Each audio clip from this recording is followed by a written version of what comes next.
آپ نے جو آخری بات کی میں وہاں سے شروع کروں گا. پہلی بات تو یہ کہ آپ نے کہا کہ اس اہم موقع کے اوپر یہ اسٹریم ہو رہی ہے. رات اس وقت یہاں صبح کا وقت ہے, سیٹرڈے مارننگ, تو رات مجھے خیال آیا کہ یار میں یہ کام کروں, اسٹریم اس ہفتے سے شروع کروں یا اگلے ہفتے سے شروع کروں. پھر جب مجھے خیال آیا کہ اگر میں یہ کام کر رہا ہوں اور اس کا مقصد اللہ تعالیٰ کی رضا ہے اور اس کا مقصد یہ ہے کہ والد صاحب کے لیے صدقہ جاریہ ہو, تو پھر اس کا آغاز ابھی سے ہونا چاہیے. پھر ٹھیک ہے صدمہ ہے, ٹھیک ہے سب چیزیں ہیں, وہ اپنی جگہ ہے, لیکن والد صاحب کے لیے اگر یہ عمل ثواب جاریہ ہے اور یقیناً ہے انشاءاللہ, تو پھر اس میں ڈیلے کا کوئی مطلب نہیں. دو باتیں رہ گئی ہیں. پہلے ذرا مختصر والی بات ہے, اور دوسری ایک بہت اہم بات ہے, اور شاید وہ آپ میں سے کسی کو نہیں معلوم اور شاید ہی بڑے بڑے لوگوں کو نہ معلوم ہو, لیکن اس کا ریکارڈ پر آنا بے انتہا ضروری ہے, چونکہ یہ ان کی زندگی کا ایک اہم ترین واقعہ ہے. پہلے میں اس واقعے پہ آنے سے پہلے ایک اور بات بتانا چاہوں گا. اویس اقبال کے ساتھ جب میرا مناظرہ ہوا, والد صاحب نے وہ مناظرہ دیکھا, ان کو پسند آیا. ہمارا ایک فیملی گروپ ہے, تو اس میں انہوں نے مجھے ایک دعا بھیجی. اس دعا کا بھی ایک پس منظر ہے.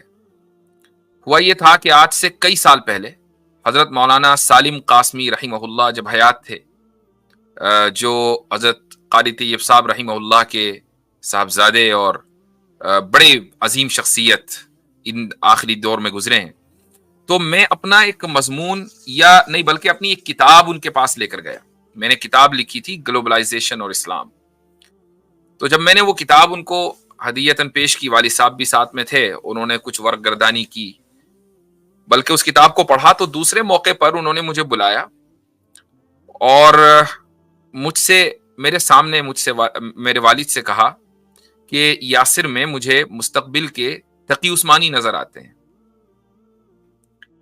یہ ایک بہت بڑا کمپلیمنٹ تھا, اور میں بالکل ابھی مدرسے سے نکلا تھا. کہاں میں اور کہاں شیخ الاسلام مفتی تقی عثمانی حفیظہ اللہ. خیر وہ بات ہو گئی. اب جب اویس اقبال کے ساتھ میرا مناظرہ ہوا اور والد صاحب نے اس کو دیکھا, تو ان کو بڑی خوشی ہوئی, تو انہوں نے فیملی گروپ پر ایک دعا بھیجی.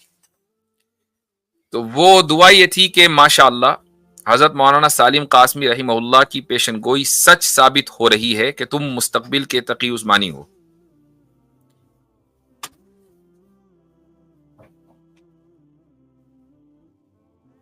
آگے وہ لکھتے ہیں اللہ